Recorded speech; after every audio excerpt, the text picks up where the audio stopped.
Obviously, you were also at open practice on Saturday, and Sure was.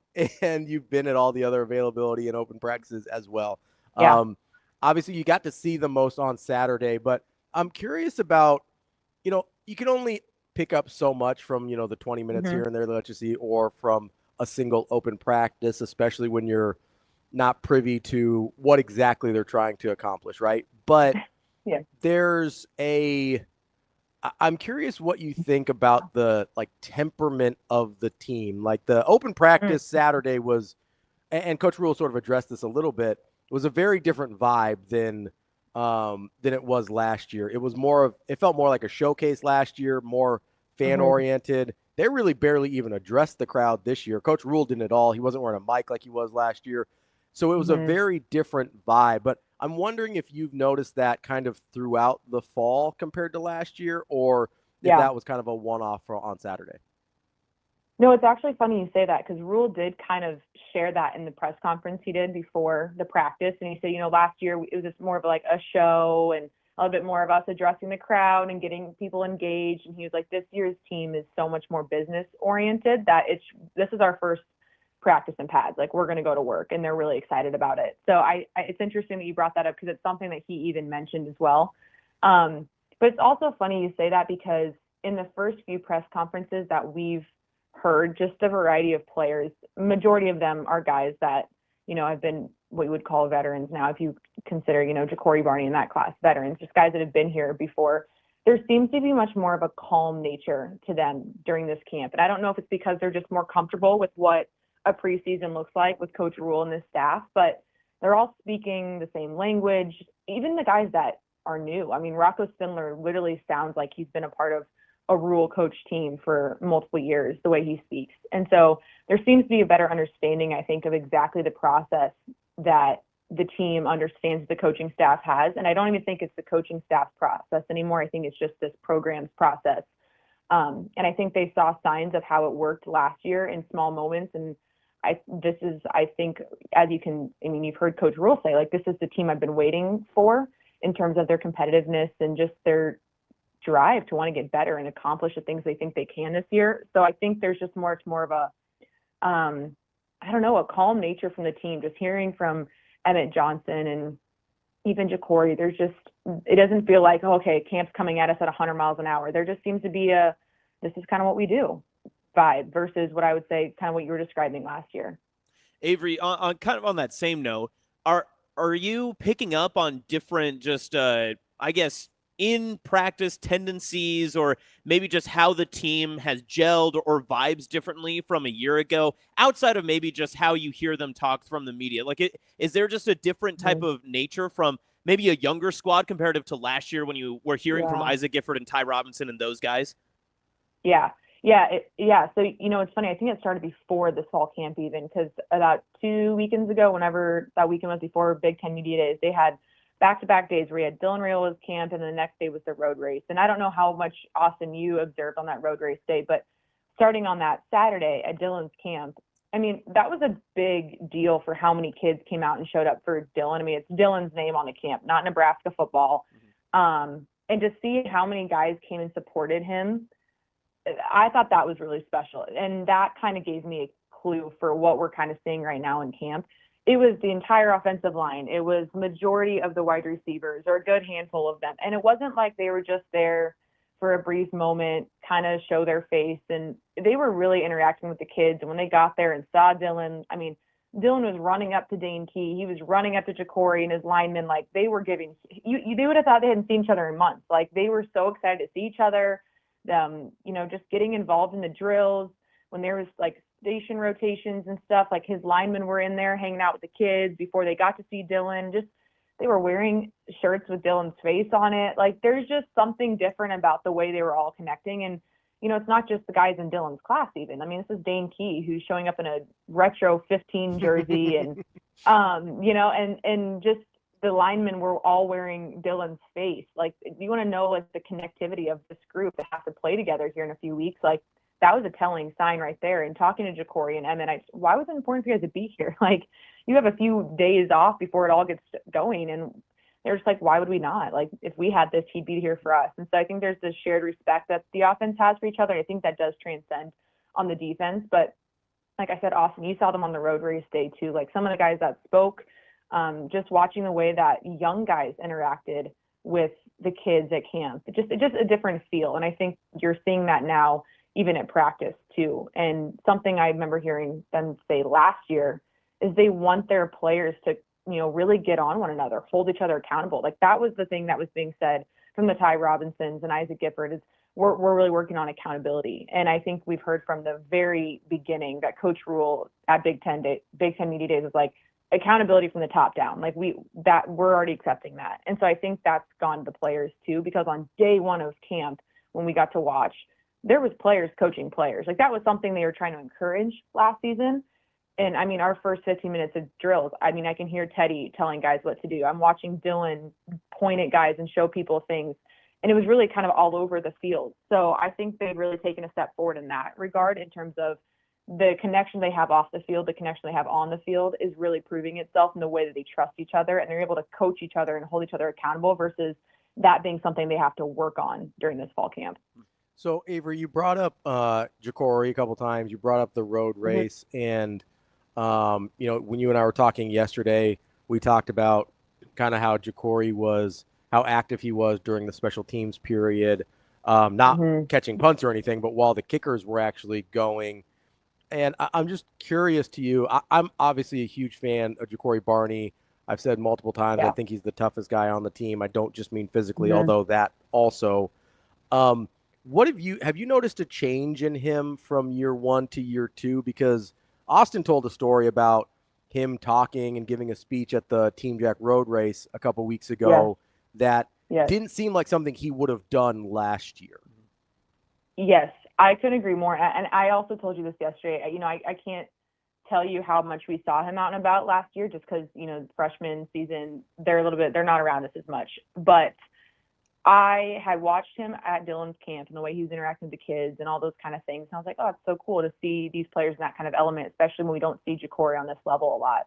And then just to go to the road race a day later and, it was all older guys that spoke and he was the one young guy and he led things off. And I thought the message that he had, I mean, it was incredibly mature. It was very authentic. It was really genuine. I think I don't know, Austin, how you felt listening to it, but I was like, wow, we see this competitive side of Jakory, but like this is a grown-up version of him that I don't know we would have expected last year because we weren't around him a whole lot, but I don't know if we would know this side of him because the side of that we do see is, the guy that gets hit at 100 miles an hour and pops right back up, right? So to see a different side of him, like I think we saw maybe how he shows up for that wide receiver room and just kind of we've heard Coach Rhule say just the kind of guys he has on this team.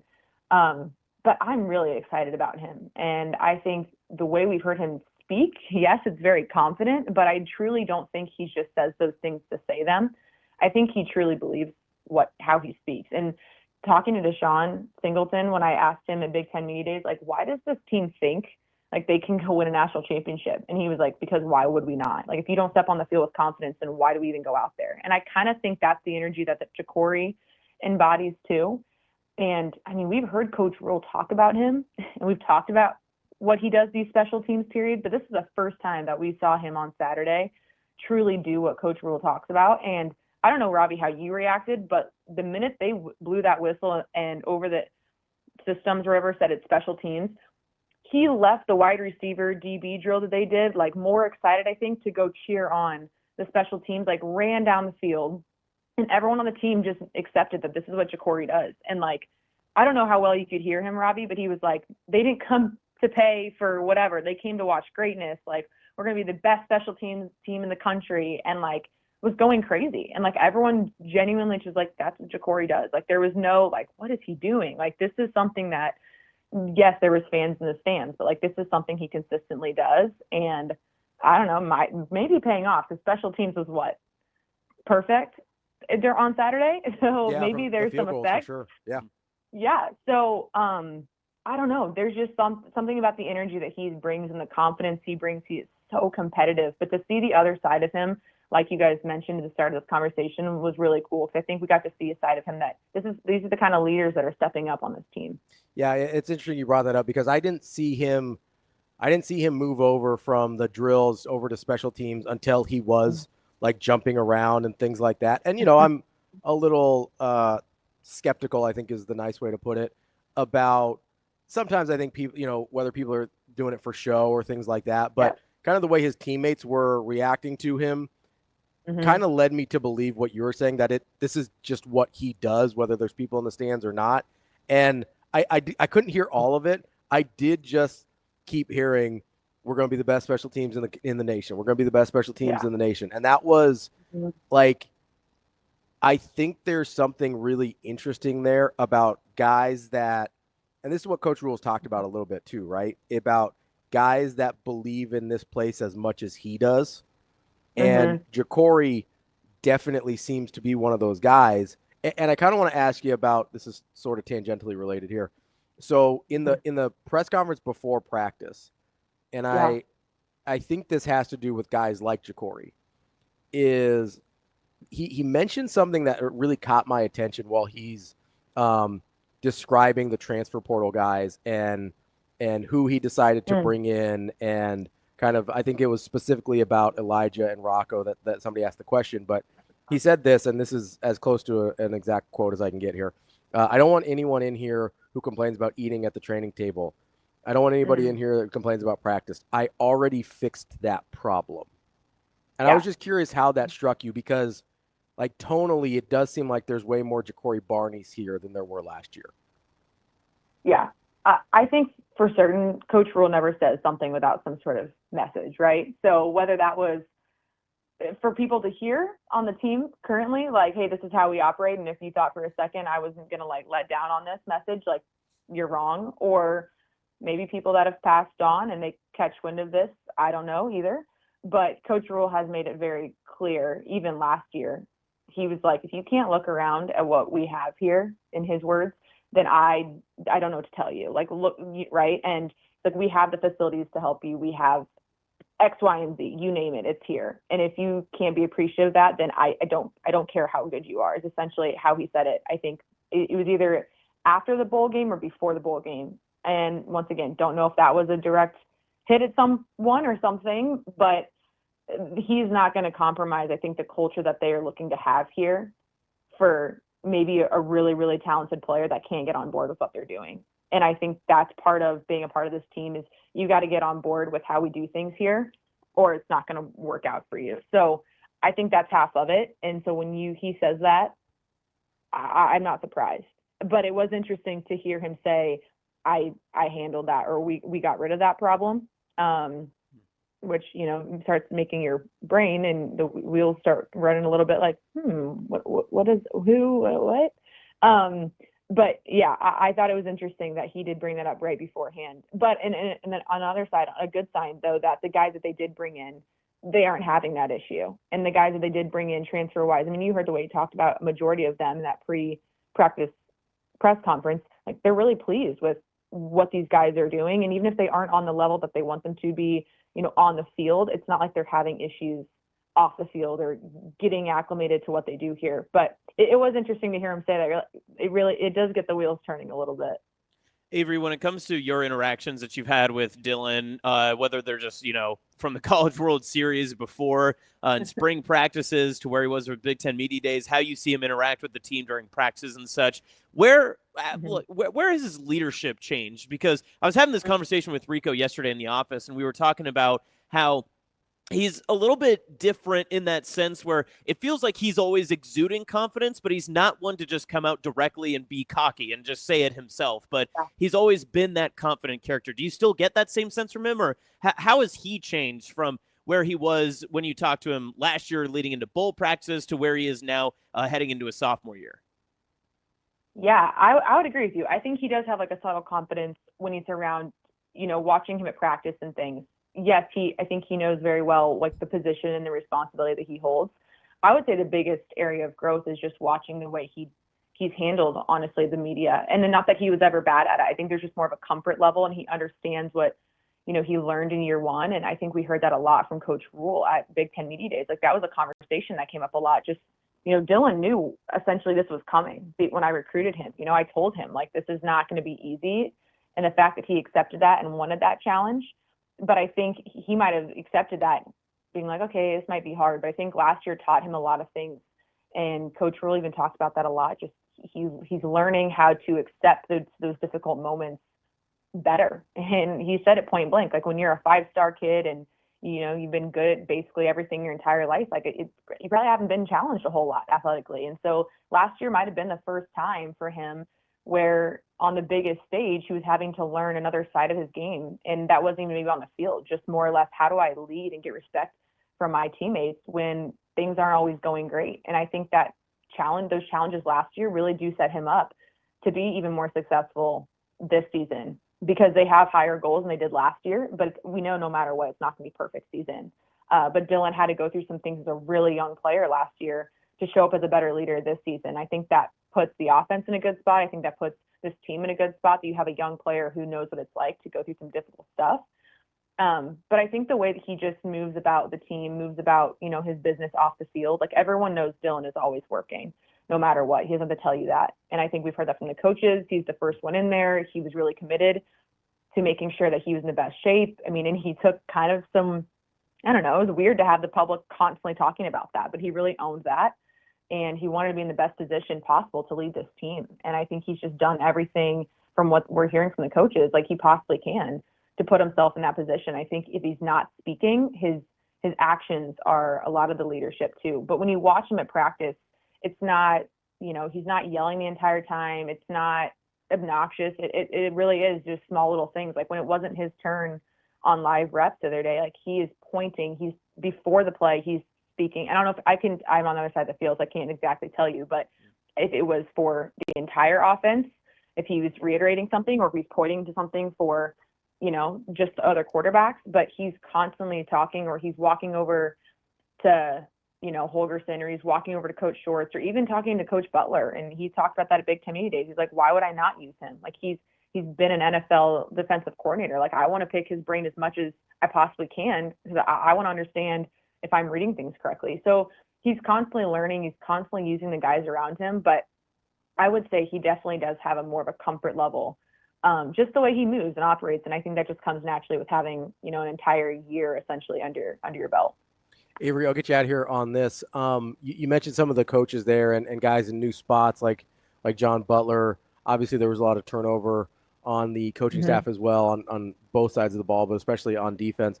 I'm curious, have you had an opportunity when you've been down there and kind of been at open practices to see not only how the coaching staff interacts with their players and maybe the differences in how they interact from last year to this year, but also how they sort of interact together as a staff? Yeah. So we've had the first open practice was that first day of fall camp. And then obviously we had Saturday, and the few times that I was observing, or where I was able to stand, essentially I was close to Coach Snow and then Coach Braden. And so those have been the two that I've really been able to listen to, like actually listen to, not just watch. And I will tell you for certain, Coach Snow is no longer an observer. And that probably could have changed, in the middle of the spring, but we didn't really see that a whole lot. I know for a while he was trying to get a feel for things and understand how they do things here. He is full-fledged coaching, intense, and really enjoyed listening to him coach on Saturday. He is very, very clear about what he's looking for, very instructive, and he holds them at a very high standard. But there's tons of positive just reinforcements. I mean, if they don't step the right way, he's going to let them know, but he's never getting on them without telling them how to do it better or for what reason. Like, there was always reason when he was coaching. And so, like, there was a moment where he wasn't pleased with the drill on Saturday, and he got after them pretty good. But the next rep, the guy that got up, I think it might have been Sierre, did a really great job, and he used him as an example. And then the rest of the guys after, it was just noticeable that they were able to grasp what was going on. I know those things like simple things, but it's just like the clear and instructive coaching that these guys are understanding why they're doing things. And I would say that goes the same for Coach Braden. I mean, he comes with a ton of energy, and that's been the highlight. But like he is telling these guys every rep, either whether they did it really well and why they did it well. And I think that's a big thing too. Just understanding why you did that rep correctly so they know how to mimic that or for what reason. And if not, it's not like a berating of what the F are you doing? It's literally, we need to do this better because, or if you don't do this, it puts this guy in this kind of position. And that's the kind of coaching that I'm hearing from those two, which probably means it's across a lot of the field as well. But I just, hearing those things is, and maybe it's coming from a former athlete, but I love to know why we do things. Why am I doing this on the field? And I can understand why I'm doing what I'm doing, or technique wise or fundamental wise, why it's 10 times more important if I understand how it's going to help set up the next person. And so for these guys, whether they're freshmen, young, or new to the program, being able to have a coach that has a ton of experience in both of those guys, and in all over the field, but a coach Braden and a coach Snow who have just years of experience, or the guys that they have coached, knowing why I'm doing this and being like, hey, the guys at the highest level are being coached this way. I find that really fascinating. I mean, I'm learning stuff as I'm sitting there. And so I can just only imagine what it's like to be in a room with them all the time. But if those are the way those two are coaching, I mean, I can imagine what it's like across the board. And I know Coach Rhule holds his coaches to a high standard, and coaches even said this, like, I don't really know if I have a job right now. Like, everyone's doing my job for me, because when I walk around, like, everyone's doing a great job, or when I walk through the offices, everyone's on top of it. So it's interesting to watch these coaches coach, and I'm excited to hopefully get a few more practices to go and pay attention to some of the other coaches and just the groups and see how they interact. But I mean, from what I can gather so far from the press conferences too, I mean, a lot of the guys enjoy being coached by these guys. I mean, obviously we've heard the reception from Coach Braden, just how much energy he brings. And I know some of the guys talked about Coach Snow already too, just having a wealth of knowledge. But I mean, when you look at this coaching staff and what they did in the offseason, the guys they brought in, just, it really is just experience and knowledge kind of all over the staff. That is Avarie Howard, our friend, our colleague, and somebody that we will text to see if they're at the place that we are to make sure she doesn't end up sitting alone. Avarie, we appreciate the time as always. I'm sure we'll talk to you a bunch more during football season. Thanks, guys.